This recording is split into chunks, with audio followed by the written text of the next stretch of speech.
पिछला वीडियो में हम 3.5 का 1 से लेके 3 नंबर प्रश्न तक बता दिए थे। आज 4 नंबर को पढ़ाएंगे। 4 का पहला प्रश्नावली 3.5 4 का पहला। तो प्रश्न कहता है, एक छात्रावास के मासिक व्यय का एक भाग नियत है तथा शेष इस पर निर्भर करता है कि छात्र ने कितने दिन भोजन लिया। जब एक अभ्यर्थी या विद्यार्थी ए को जो 20 दिन तक भोजन करता है उसे 1000 के व्यय की अदा करता है, और जबकि दूसरा विद्यार्थी बी को 26 दिन भोजन करता है, वो छात्रावास के व्यय के लिए 1180 रुपया अदा करते हैं। तो नियत व्यय तथा प्रतिदिन के भोजन का मूल्य ज्ञात करें। तो मान लेते हैं पहले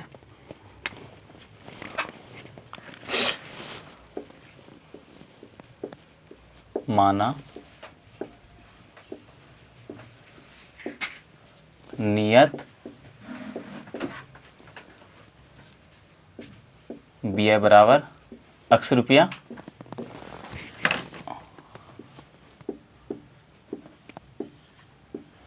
प्रतिदिन व्यय बराबर y रुपया। तो प्रश्नानुसार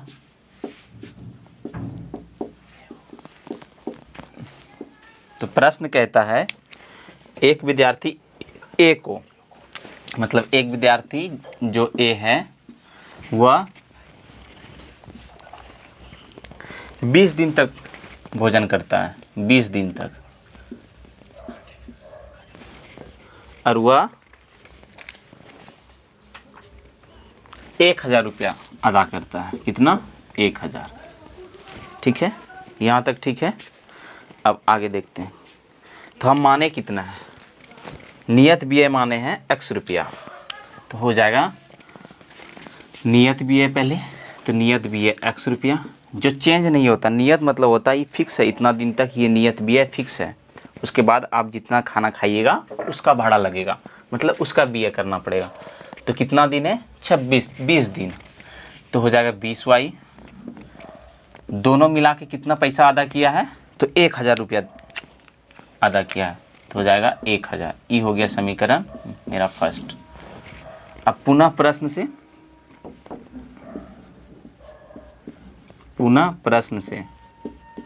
तो पुनः प्रश्न कहता है कि विद्यार्थी बी 26 दिन भोजन करता है और 1180 रुपया अदा करता है। मतलब एक विद्यार्थी बी है जो 26 दिन भोजन करता है और 1180 रुपया अदा करता है। तो x तो मतलब नियत भाड़ा है, कितना दिन भोजन किया? 26 दिन। तो 26y बराबर 1180। ये हो गया मेरा समीकरण सेकेंड। अब यही समीकरण 1 और 2 को सॉल्व करेंगे, हमारा आंसर आ जाएगा। इसको मिटा देते हैं। समीकरण 1 तथा 2 से हम इसको विलोपन विधि में सॉल्व करते हैं, ज़्यादा आसान होगा। ब्रजगुणन तो बता ही दिए हैं, गलती मेरा आप लोग बना लीजिएगा ब्रजगुणन से। तो विलोपन से देखते हैं। समीकरण 1 तथा 2 से। तो समीकरण 1 क्या है? तो समीकरण 1 है x प्लस 20y बराबर 1000, और दूसरा समीकरण है x प्लस 26y बराबर 1180।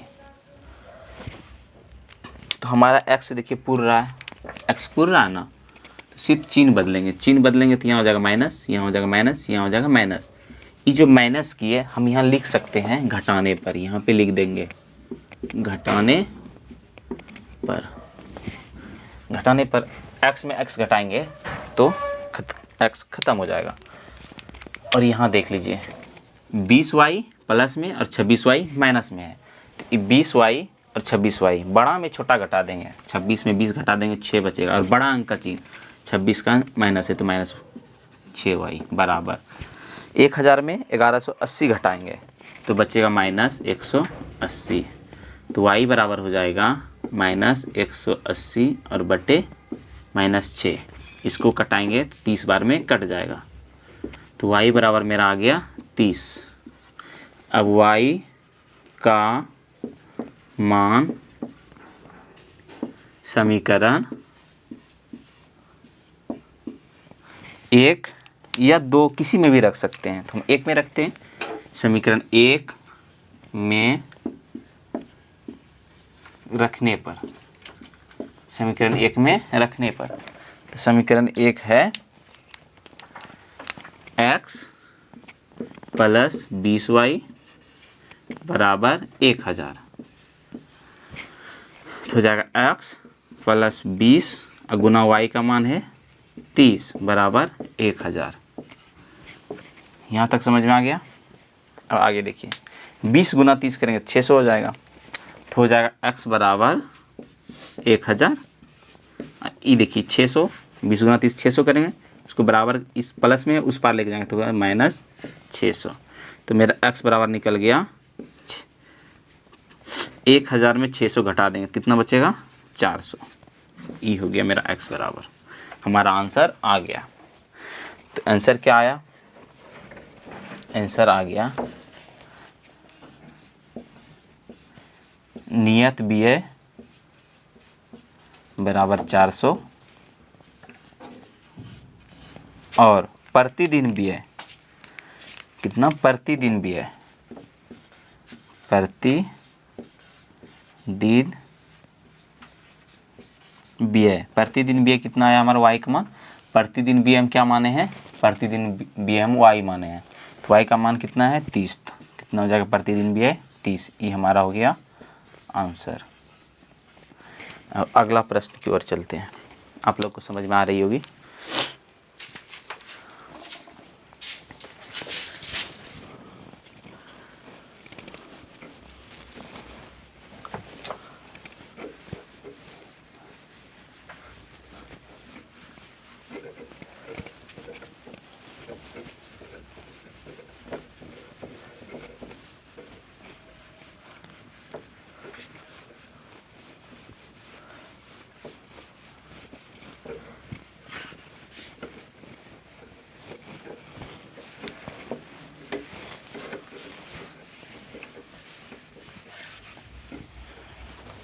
चार नंबर का दूसरा प्रश्न। तो 4 नंबर का दूसरा प्रश्न कहता है, एक भिन्न 1/3 हो जाती है जब उसके अंश में एक घटाया जाता है, और वह भिन्न 1/4 हो जाती है जब उसके हर में 8 जोड़ दिया जाता है, तो वह भिन्न ज्ञात करें। तो पहले मान लेते हैं, पहले मान लेंगे हम। माना कि अंश बराबर x और हर बराबर y, तो भिन्न बराबर क्या हो जाएगा, तो भिन्न बराबर होता है अंश बटे हर। भिन्न बराबर क्या होता है, अंश बटे हर, अंश बटे हर। अंश को हम क्या माने हैं, अंश को हम माने हैं x, अंश को x माने हैं, तो हो जाएगा x, और हर को क्या माने हैं y, तो x बटे y। अब प्रश्न की ओर चलते हैं, मतलब प्रश्नानुसार, प्रश्नानुसार। यहाँ हम प्रश्नानुसार भी लिख सकते हैं, या यहाँ पे लिख सकते हैं पहली शर्त से, पहली शर्त से। तो प्रश्नानुसार, तो प्रश्न कहता है भिन्न 1/3 हो जाती है। क्या हो जाती है, भिन्न 1/3 हो जाती है अगर भिन्न के अंश में, मतलब x में 1 घटाया जाता है, मतलब 1 घटा दिया जाता है, तो भिन्न हो गया x बटे y, अंश में हम 1 घटा दिए, तो हमारा क्या हो जाता है 1/3। इसको आगे सॉल्व करते हैं। तो 3 गुना x, यहाँ देखिए यहाँ बीच में बराबर है तो क्रॉस मल्टीप्लिकेशन होगा।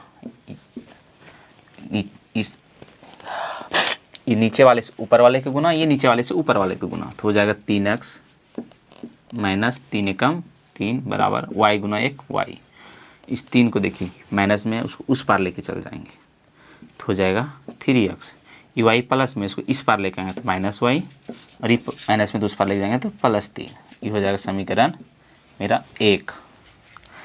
इसी प्रकार पुनः प्रश्न से देखते हैं, मतलब दूसरी शर्त से, या पुनः प्रश्न से, पुनः प्रश्न से या दूसरी शर्त से, दूसरी शर्त से, दूसरी शर्त से। अब दूसरा शर्त क्या कहता है? दूसरा शर्त कहता है भिन्न 1/4 हो जाती है जब हर में 8 जोड़ दिया जाता है। भिन्न 1/4 हो जाती है जब हर में 8 जोड़ दिया जाता है। तो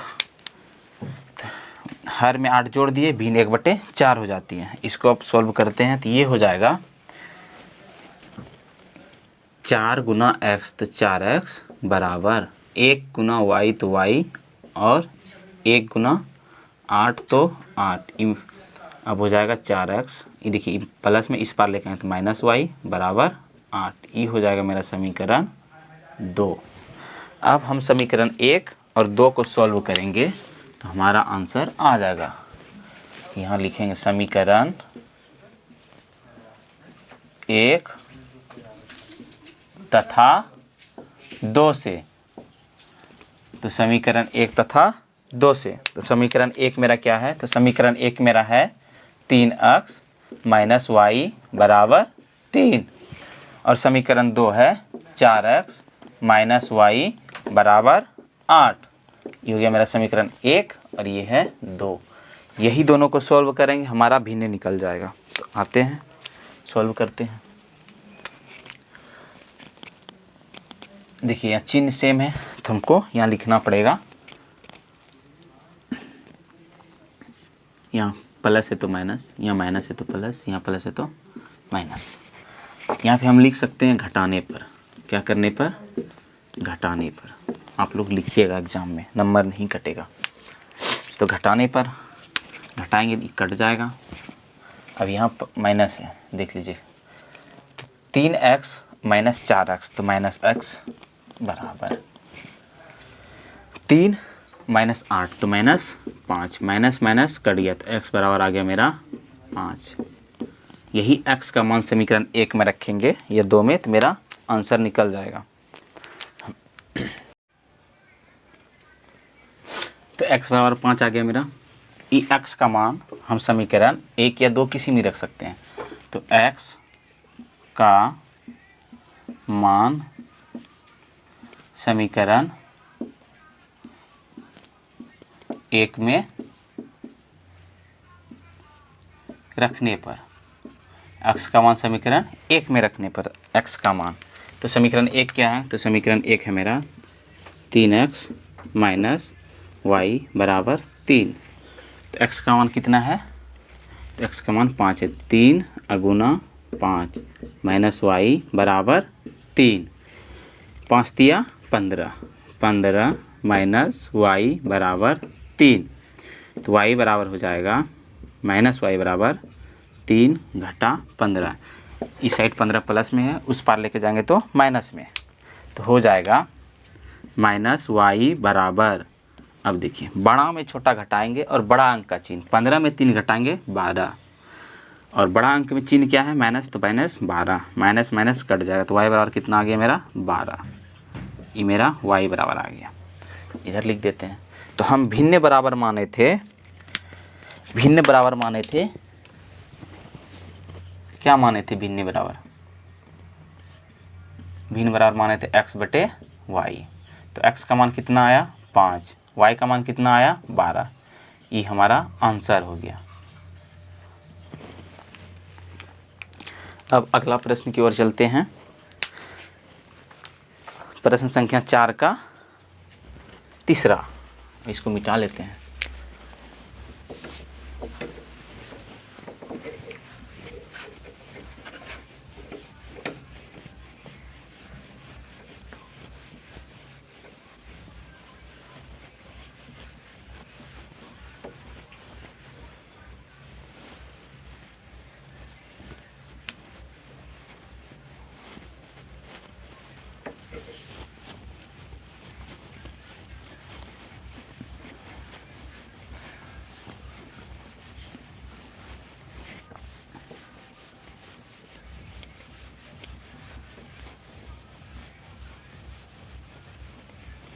प्रश्न संख्या 3, चौथा का तीसरा नंबर। आइए प्रश्न को देखते हैं।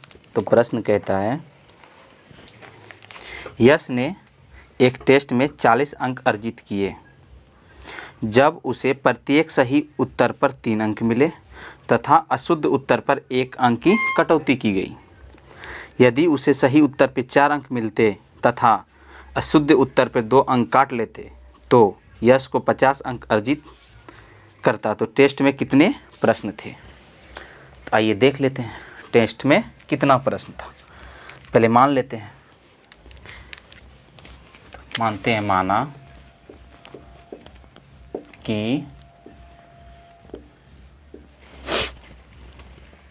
कि सही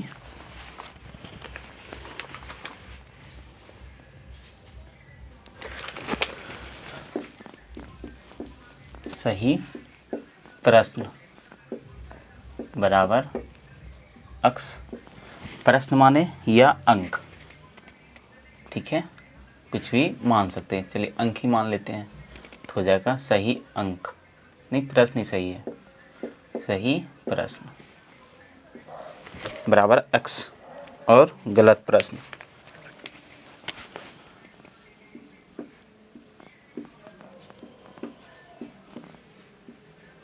बराबर वाई। यहाँ लिख सकते हैं पहली शर्त से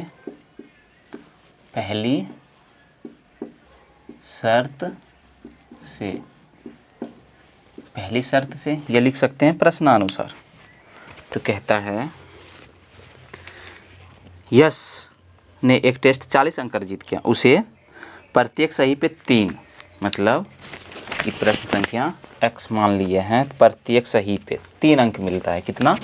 3 अंक। ये सही प्रश्न हो गया, मतलब यहाँ मान सकते सही प्रश्न मतलब 3x, और इसमें इसी 3 में से अगर गलत होता है तो उसको हम 1 अंक काट लेते हैं, मतलब इस सही प्रश्न से ही 1 अंक काट लेते हैं, ठीक है। तो अगर 1 काटेंगे और उसको टोटल अंक कितना मिला है 40, तो इस सही में से हम 1 अंक काट लेंगे, मतलब 1 गुना y, तो हो जाएगा y। ये हो गया मेरा समीकरण 1। अब दूसरी शर्त से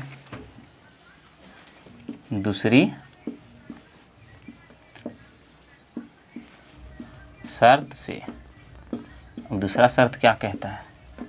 दूसरा शर्त कहता है अगर यश को एक सही प्रश्न पे 4 अंक मिलता और 2 अंक काट लेता तो हो जाएगा 4x माइनस 2y, क्या कि 2 अंक काट लेता तो उसको 50 अंक टोटल प्राप्त होता, ठीक है। तो यहाँ पे देखते हैं, देखिए इसमें कॉमन क्या आ रहा है, ये दोनों में कॉमन 2 है तो 2 कॉमन ले लेंगे तो बचेगा 2x, यहाँ 2 बाहर ही निकाल लिए तो बचेगा y बराबर 50। ये देखिए गुना में है, उस पार लेके जाएंगे तो गुना वाला उस पार में भाग में हो जाएगा, 2x हो जाएगा माइनस y बराबर 50/2। इसी प्रकार अब इसको कटाएंगे तो कटेगा 25 दूनी 50, तो 2x माइनस y बराबर हो जाएगा 25। ये हो गया मेरा समीकरण 2। अब ये दोनों समीकरण को हल करेंगे, हमारा आंसर आ जाएगा। तो यहाँ पे लिखते हैं समीकरण 1 तथा 2 से, समीकरण 1 तथा 2 से। तो समीकरण 1 हमारा क्या है? समीकरण 1 हमारा है 3x माइनस वाई बराबर 40। ये मेरा समीकरण 1 है। और समीकरण 2 क्या है? समीकरण 2 है 2x माइनस वाई बराबर 25। ये मेरा समीकरण 2 है। आइए इसको सोल्व करते हैं। चिन्ह बदलना पड़ेगा क्योंकि चिन्ह सेम है। तो यहाँ लिखेंगे घटाने पर,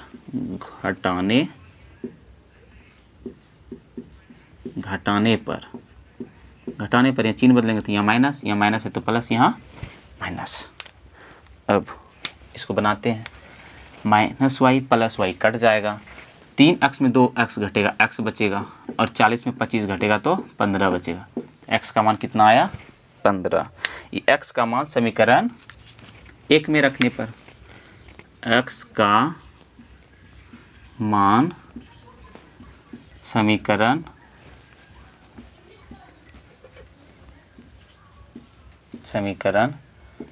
1 में रखने पर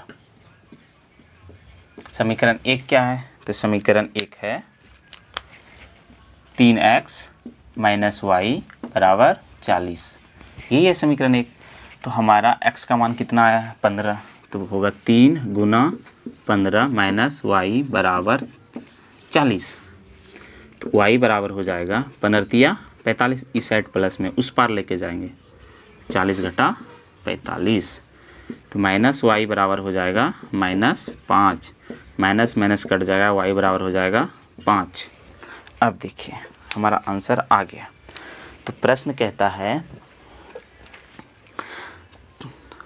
तो टेस्ट में कितने प्रश्न थे? तो हम प्रश्न कितना माने थे? सही प्रश्न हो गया x। तो टेस्ट में कितने प्रश्न थे? टेस्ट में कितने प्रश्न थे?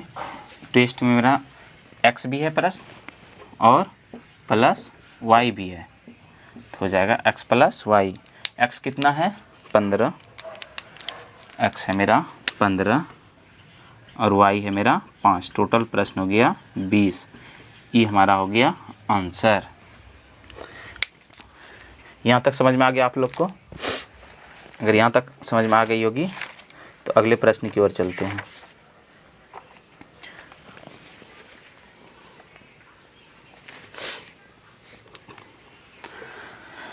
पहले इसको मिटा लेते हैं।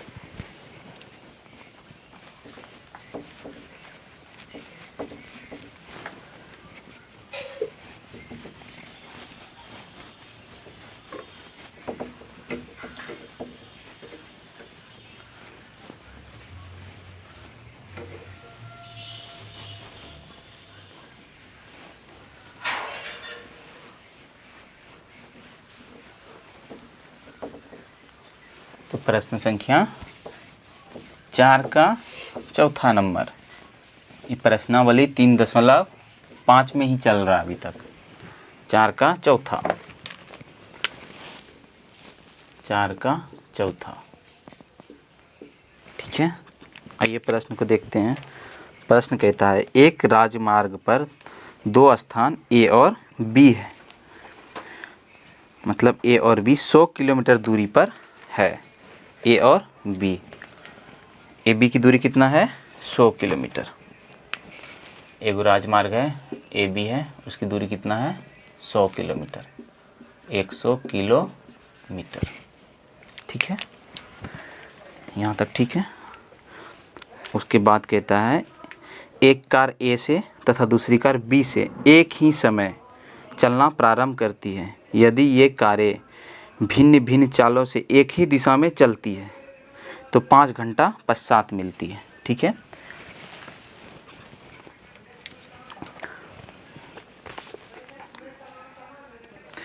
और फिर आगे प्रश्न कहता है, यदि वो विपरीत दिशा चलती है तो 1 घंटा पश्चात मिलती है। तो दोनों कारों की चाल क्या है?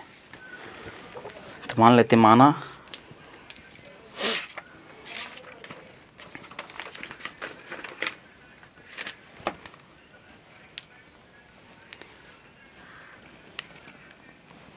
ऊपर में ही मान लेते हैं, माना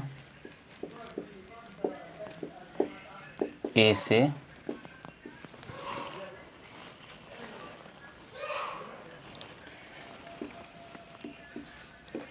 चली गई कार की चाल बराबर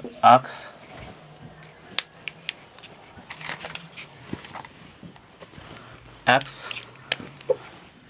किलोमीटर प्रति घंटा और B से चली गई कार की चाल बराबर y किलोमीटर प्रति घंटा। अब देखिए यहाँ तक समझ में आ गई। कहता है एक कार जो है ए से ही चलना प्रारंभ करती है एक दिशा में, मान लीजिए यहाँ तक आ गई, और बी के पास जो कार है वो भी वही दिशा में चलना प्रारंभ करती है और वो दोनों 1 घंटा में मिलती है। मतलब एक कार बी के यहाँ से चलती है और एक कार ए के यहाँ से चलती है। ये हो गया ए द्वारा यहाँ से बी चली और यहाँ पे 5 घंटा के बाद मिल गया। ठीक है, यहाँ तक समझ में आ गया आप लोग को। 5 घंटे के बाद मिल गई,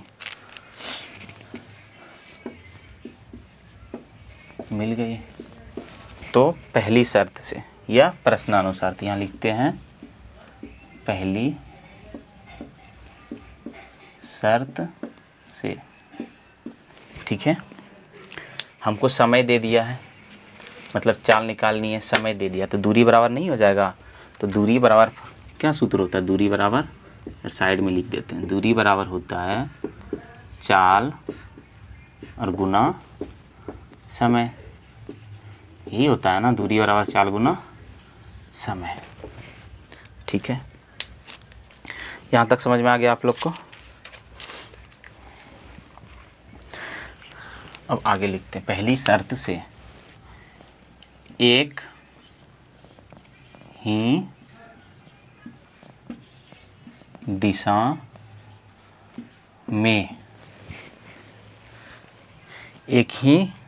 में तय की गई दूरी। ठीक है, एक ही दिशा में तय की गई दूरी। अब देखिए यहाँ तक समझ में आ गया आप लोग को।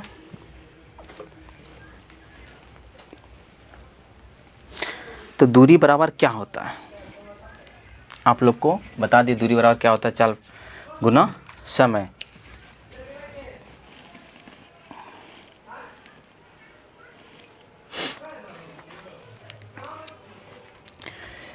अब देखिए ए के पास से जो चला था कार, ठीक है, मतलब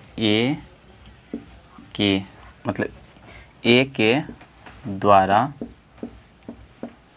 तय किया या की गई दूरी। ए के द्वारा तय की गई दूरी। तो दूरी बराबर फॉर्मूला क्या होता है? चाल गुना समय। तो मेरे पास चाल है, चाल कितना है? x, और समय कितना है? 5 घंटा। तो गुना 5 तो हो जाएगा 5 गुना x 5x। और मतलब ए का निकल गया।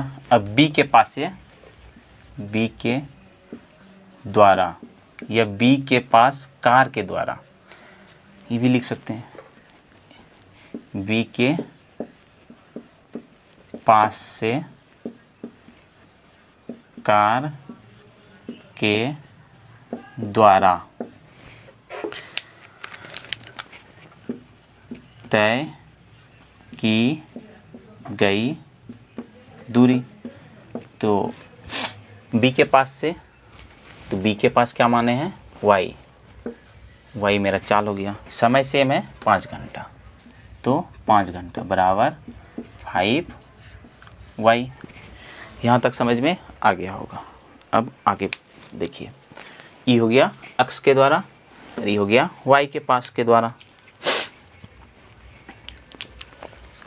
टोटल दूरी कितना है? तो टोटल दूरी मेरा है 100 किलोमीटर। कहाँ तक? ए से लेके बीच की दूरी। लेकिन ए से बी तक ही 100 किलोमीटर है। उसके आगे देखिए जाके मिल रहा है, क्योंकि एक ही दिशा में गया है। तो अगर हम ए के द्वारा तय की गई दूरी में, मतलब ए के पास से जो कार चल रही उसमें अगर बी का दूरी घटा देंगे तो हमारा 100 किलोमीटर नहीं बचेगा। क्योंकि देखिए यहाँ ए से लेके बी तक 100 किलोमीटर है, उससे आगे चलिए तो बी से ही चलिए ना। बी के पास जो कार है वो बी से ही चलिए। तो अगर ये पूरे में इतना टा घटा देंगे, मतलब ए से लेके, मान लीजिए यहाँ सी है, ए से लेके सी तक की दूरी में बी सी को घटा देंगे तो सिर्फ ए बी का बचेगा। तो मेरा देख लीजिए ए से कितना है 5x, ए से तय किया गया दूरी 5x, और बी से कितना है 5y, और टोटल दूरी कितना बचेगा मेरा 100 किलोमीटर। तो यहाँ लिख देंगे 100, ये हो जाएगा मेरा समीकरण फर्स्ट। यहाँ तक समझ में आ गया आपको? अब दूसरी शर्त की ओर चलते हैं। दूसरी शर्त से, अब दूसरी शर्त क्या कहता है? मतलब कि ए से लेके बी की दूरी दोनों विपरीत दिशा में चलता है। मतलब ए यहाँ से चलता है इधर बी की ओर और बी चलता है ए की ओर, और 1 घंटा में दोनों वापस में मिल जाती है। तो ऊपर मिटाते हैं थोड़ा सा। यहाँ तक आप लोग को समझ में आ गई होगी।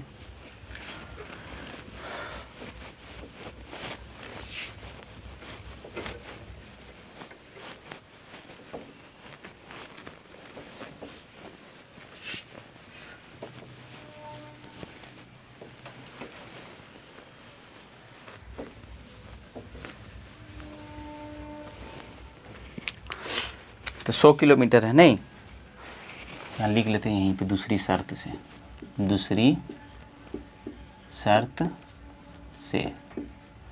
ठीक है। दूसरी शर्त कहता है कि विपरीत दिशा में चलती है, मतलब ए और बी से दोनों कारें विपरीत दिशा में चलती है और 1 घंटा में मिल जाती है। तो समय मेरे पास कितना है 1 घंटा। अब यहाँ लिखते हैं ए के पास से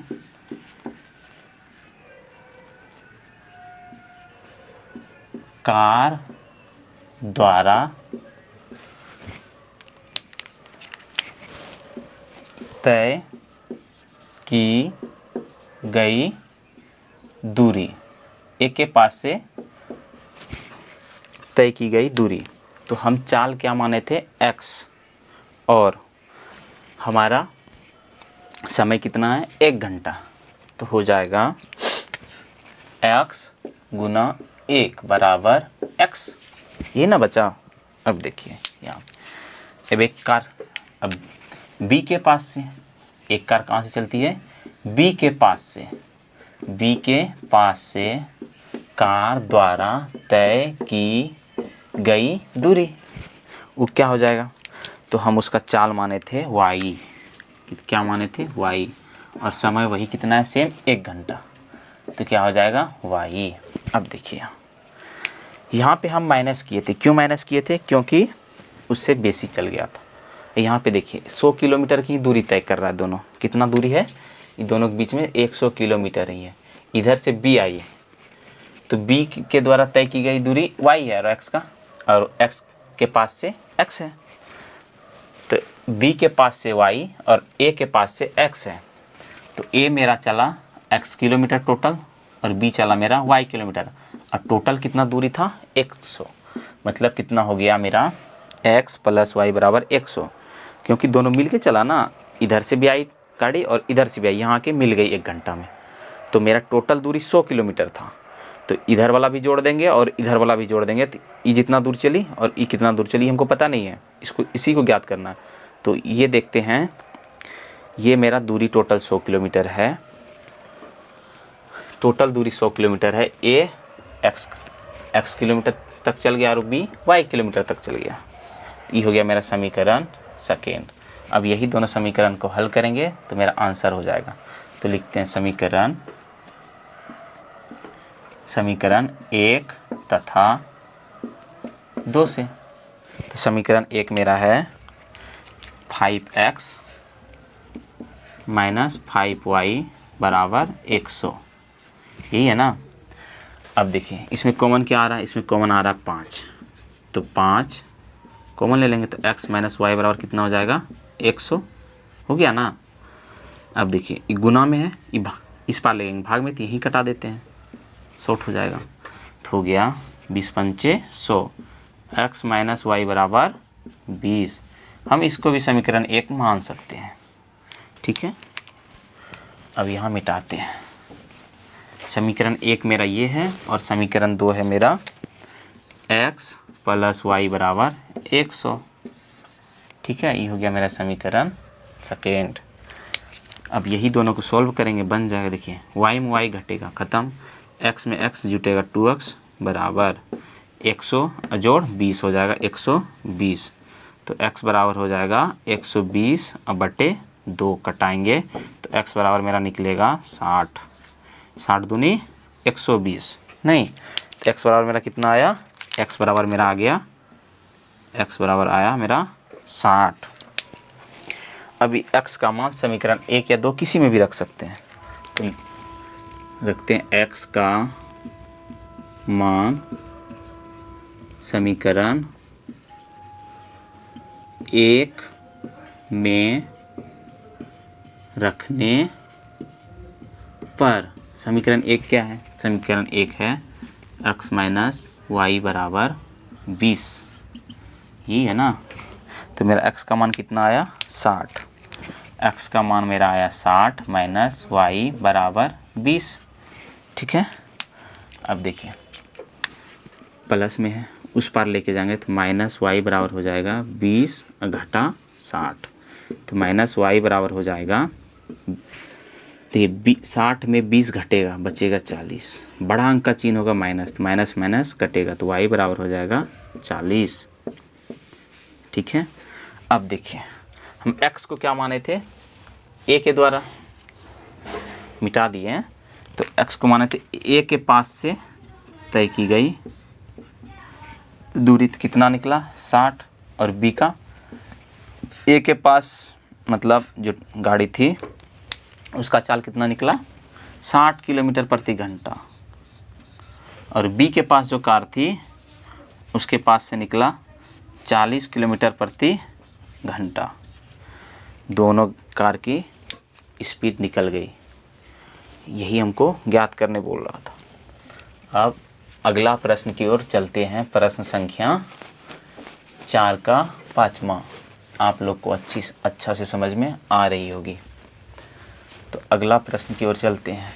मिटाना पड़ जा रहा है, बड़ा बड़ा सवाल आ जा रहा है, इसीलिए कोशिश करेंगे कि थोड़ा थोड़ा अति लेके इसी में समझा दें।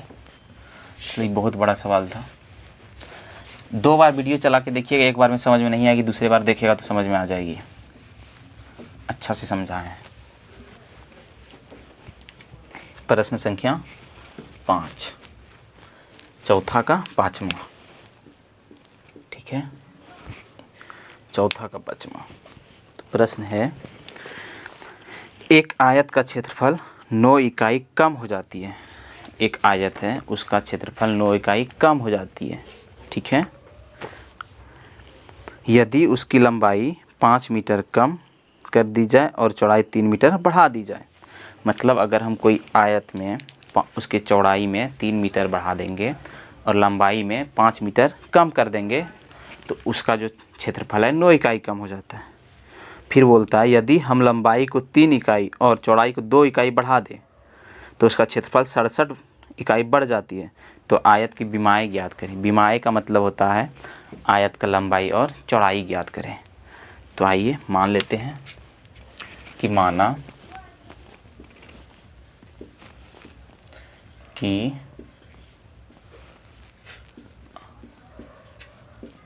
आयत की लंबाई, आयत की लंबाई बराबर x और आयत की चौड़ाई बराबर y। ठीक है, इधर बनाते हैं आयत की लंबाई x और आयत की चौड़ाई y। तो आयत का क्षेत्रफल क्या होता है आप लोग को पता होगा, आयत की क्षेत्रफल, आयत का क्षेत्रफल होता है लंबाई गुना चौड़ाई। लंबाई हम क्या माने हैं x और चौड़ाई क्या माने हैं y। तो क्या हो जाएगा x और x गुना y, एक्स वाई। ठीक है, यहाँ तक समझ में आ गई। अब पहली शर्त से लिखते हैं या प्रश्नानुसार लिखते हैं। पहली शर्त से, पहली शर्त से, ठीक है, यह लिख सकते हैं प्रश्नानुसार, प्रश्नानुसार, प्रश्नानुसार।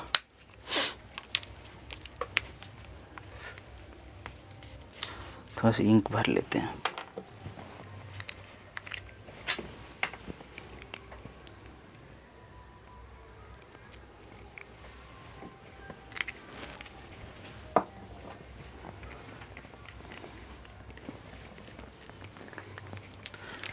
पहली शर्त से, तो पहली शर्त क्या कहता है, पहली शर्त कहता है एक आयत की क्षेत्रफल 9 इकाई कम हो जाती है, मतलब क्षेत्रफल। तो आयत का, आयत का क्षेत्रफल, आयत का क्षेत्रफल क्या होता है, आयत का क्षेत्रफल होता है लंबाई गुना चौड़ाई। ठीक है, तो आयत का क्षेत्रफल क्या है x y। इसमें 9 इकाई कम हो जाएगा, कितना 9 इकाई कम हो जाएगा यदि हम लंबाई में, लंबाई को क्या माने हैं x, यदि हम x में, यदि हम x में 5 इकाई कम कर देते हैं, कितना 5 इकाई कम कर देते हैं। ठीक है, 5 इकाई कम कर देते हैं। और क्या चौड़ाई में, मतलब y में 3 इकाई बढ़ा देते हैं, कितना 3 इकाई बढ़ा देते हैं।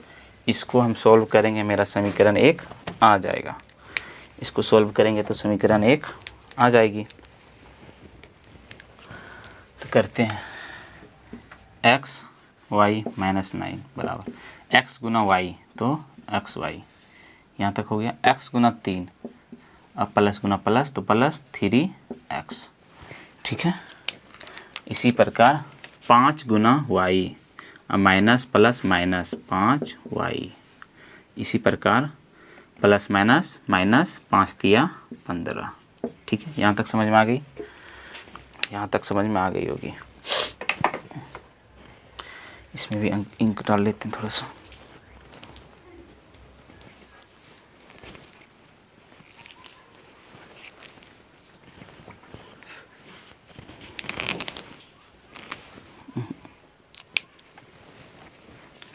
हो गया यहाँ तक।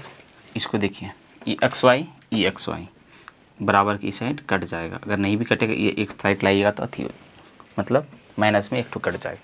अब देखिए हम इसको पूरा उठा के इस पार लिख लेते हैं, तो लिखते हैं 3x माइनस 5y माइनस 15 बराबर माइनस 9।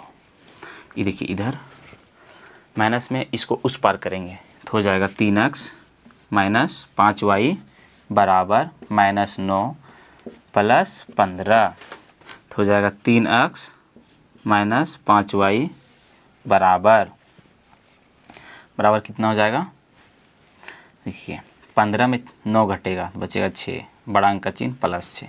ये मेरा हो गया समीकरण 1। इसको थोड़ा सा मिटाते हैं, l गुना बी,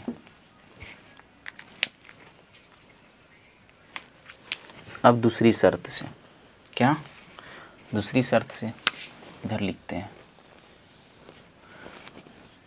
दूसरी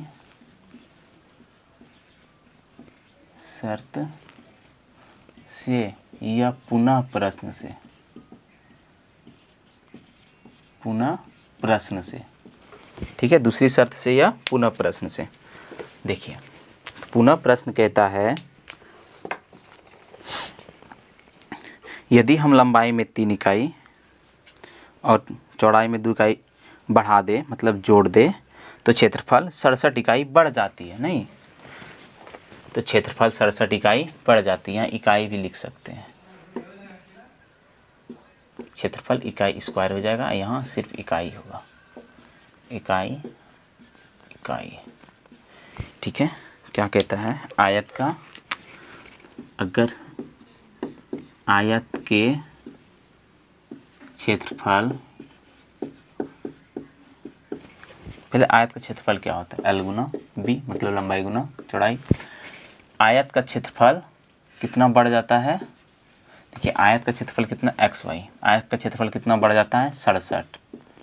क्यों बढ़ता है, अगर उसके लंबाई में, मतलब लंबाई क्या माने, एक्स, एक्स में हम कितना बढ़ा दे, 3 इकाई बढ़ा दे, और चौड़ाई में, चौड़ाई की क्या माने हैं, वाई, 2 इकाई बढ़ा दे, तो मेरा क्षेत्रफल इतना इकाई बढ़ जाएगा। इसको सॉल्व करते हैं, आइए सॉल्व करेंगे तो ये हो जाएगा एक्स वाई प्लस 67 बराबर एक्स गुना वाई, तो एक्स वाई प्लस एक्स गुना 2 2, 3 गुना वाई तो 3 वाई, एक्स गुना 2 2 एक्स, 3 गुना वाई 3 वाई, और 3 दूनी 6। यहाँ तक सही है। ई एक्स वाई कट जाएगा। अब इसको लिख लेते हैं 2x प्लस 3y प्लस 6 बराबर 67। 6 प्लस में उस पार लेके जा रहे हैं, हो जाएगा 2x प्लस 3y बराबर 67 घटा 6, हो जाएगा 2x प्लस 3y बराबर 61। ये हो गया मेरा समीकरण 2। अब समीकरण 1 तथा 2 से, समीकरण 1 तथा 2 से, समीकरण 1 मेरा क्या है, तो समीकरण 1 मेरा है 3x, क्या है 3x माइनस 5y बराबर 6, यही मेरा समीकरण 1 है। और दूसरा समीकरण है 2x माइनस 3 प्लस 3y बराबर 61, ये मेरा समीकरण 2 है, ये मेरा समीकरण 1 है। देखिए हम क्या करते हैं, इसको पुराने के लिए, देखिए यहाँ माइनस है, यहाँ प्लस, मतलब माइनस प्लस, इसी को पुरा लेते हैं, तो ये हो जाएगा 5 से गुना और ये हो जाएगा 3 से गुना, ठीक है। एगो 5 से गुना, एगो 3 से गुना, करते हैं थोड़ा सा।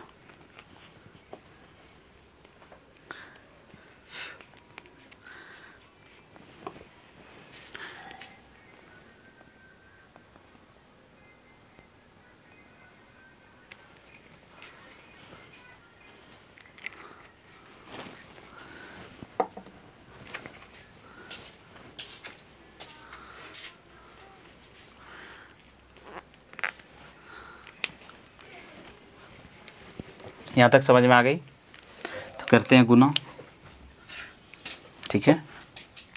गुना करके देखते हैं, गुना करेंगे तो यहाँ लिखेंगे या, ठीक है, 5 3 तिया 9x प्लस, देखिए यहाँ क्या है, 5 तिया 15y, यहाँ माइनस था तो माइनस बराबर 6 तिया 18, ठीक है। उसी प्रकार इसको गुना करेंगे, 5 दूनी 10x माइनस 5 तिया 15y, 61 पंचे हो जाएगा 305 प्लस 15y, ठीक है।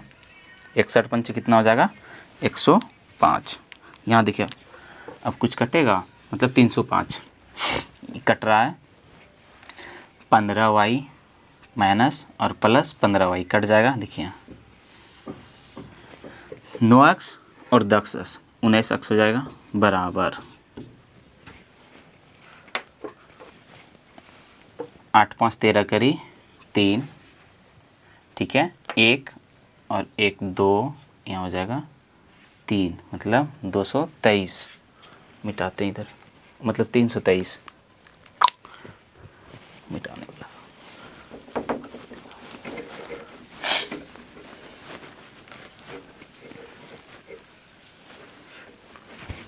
तो x बराबर हो जाएगा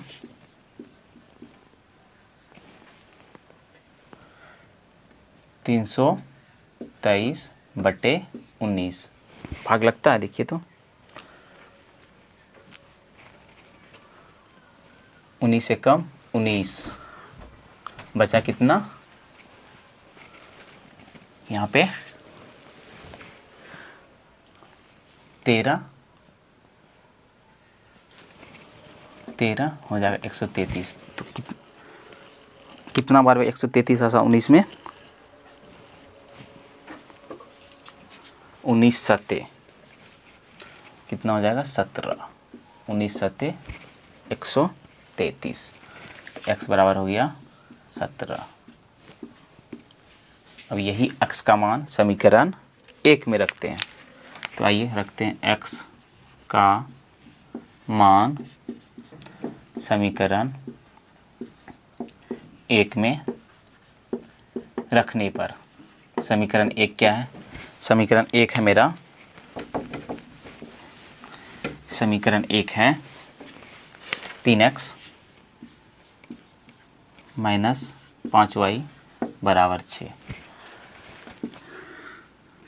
तो हो जाएगा 3x का मान कितना है 17 माइनस 5y बराबर 6, ठीक है।